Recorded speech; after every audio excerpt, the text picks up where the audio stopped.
G'day guys, what's going on and welcome back to the Bit of Footy YouTube channel. In today's video, we are ranking each and every trade from the 2021 AFL trade period.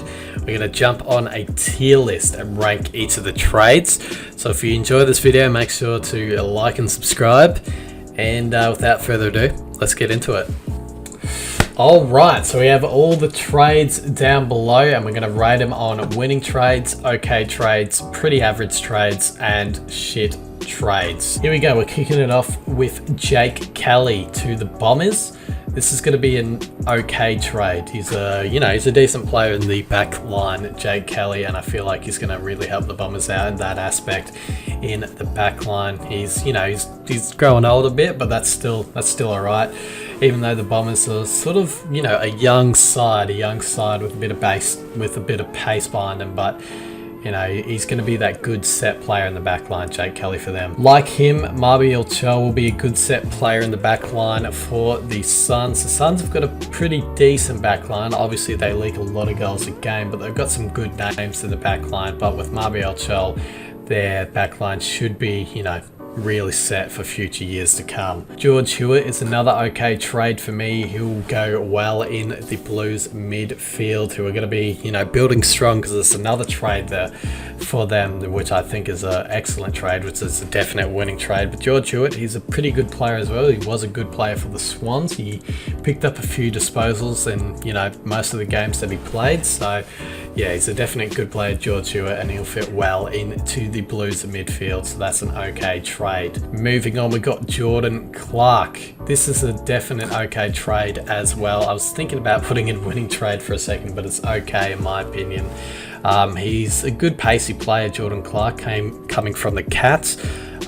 We sort of look at the Dockers as sort of like a slow side, as a more defensive side, I would say, but they're sort of trying to switch their mindset and switch their gameplay to be more attacking. So I feel like picking up a player like Jordan Clark, who has a bit of pace behind him, will really, help their mindset, help that, switch to go to a more attacking side. Peter Adams, I'm going to put this in okay. Just the reason being is because the Swans have been, the Swans will like having a good backup ruckman. I feel like Peter Adams will be that. And yeah, he played some okay games at the Power, so yeah, the Swans have definitely found a good backup ruckman in Peter Adams there. Will Brodie to the Dockers is going to be a pretty average trade in my opinion. Reason being is because I don't know too much about Will Brodie, so I can't really, talk much about him, but yeah, he could come up trumps, so he could really come up trumps for the Dockers. Like I said before, they're looking to become a more attacking side, so he could potentially help them to become a more attacking side, but the thing is, I don't know too much about him. So at the moment, I'm going to go pretty average trade, because it's not like the biggest trade in this trade period. A big trade in this trade period, though, is Jordan Dawson to the Crows. That is going to be the first winning trade of this video. Reason being is because, we all know how good Jordan Dawson has been for the Swans when he was playing for them. He was playing a really good brand of footy, and he, was collecting disposals here, there, and everywhere. So he was definitely a good player for the Swans. So if you can bring that good form from the Swans to the Crows, that's a definite winning trade for them. Tim O'Brien to the Dogs. I'm going to put this one in pretty average trade. Reason being is because I'm not sure where they're going to play Tim O'Brien. If they play him in the ruck, this could be an okay trade, but if they're going to try to fit him in the forward line, I'm not too sure.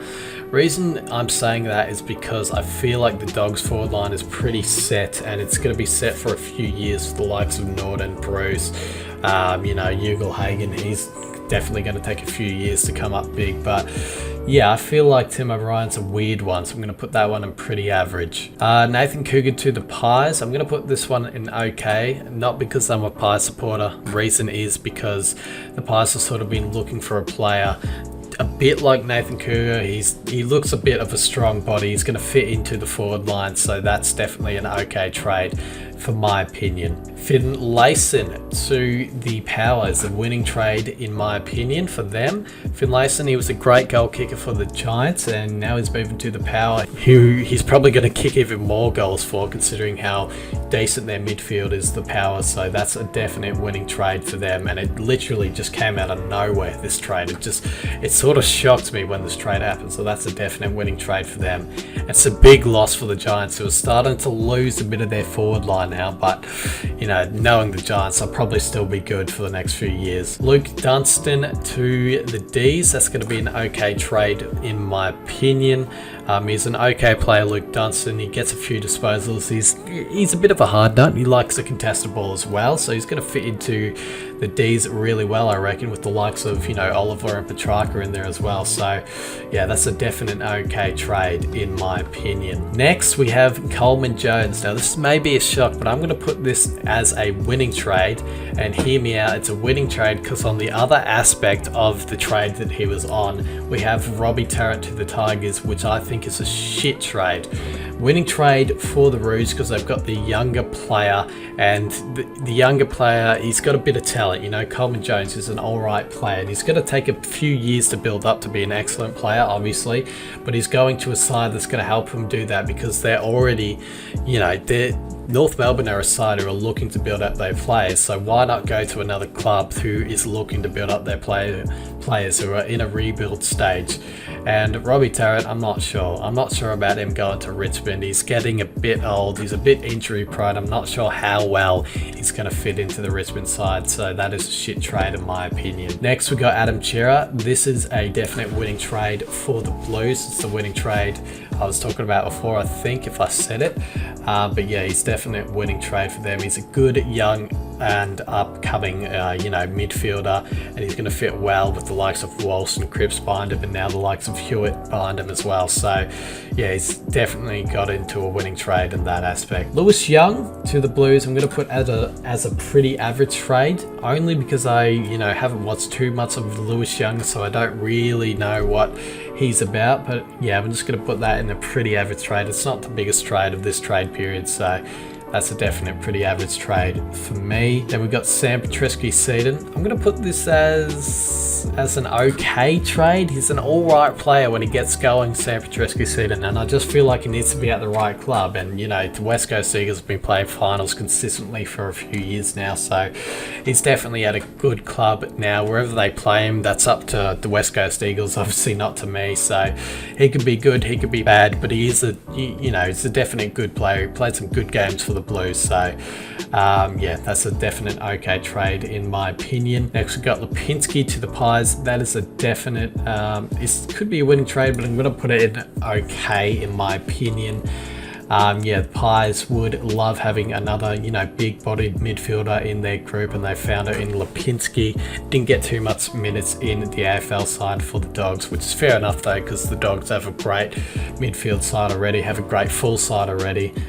So yeah, that's a definite okay trade for the Pies. Next we got Jonathan Segler to the Cats. This is a winning trade in my opinion. Reason being is because the Cats have been looking for a set ruckman for a few years, and Jonathan Segler could hopefully be that set ruckman and be that winning trade that the Cats have been looking for a few years now. So that's a definite winning trade in Geelong's aspect. Next we've got Darcy Fort moving to the Lions. I think this is a shit trade, to be honest, only because I don't know much about Darcy Fort, and I feel like this is a trade where Darcy Fort was just looking for a new club. The Lions picked him up. Will he play a lot of minutes for them? I'm not 100% sure about that happening. Finally, we got Max Lynch to the Hawks, and this is an okay trade. Reason being is because, you know, Max Lynch, he held his own at AFL level against other ruckmen. So yeah, he's definitely looking for some more minutes at a new club, and he found it in the Hawks. So hopefully he goes well for them and plays a few AFL minutes for them. And that is the tier list done and dusted, ladies and gentlemen. Hopefully you guys enjoyed this video, and I'll catch you in another video soon. Cheers.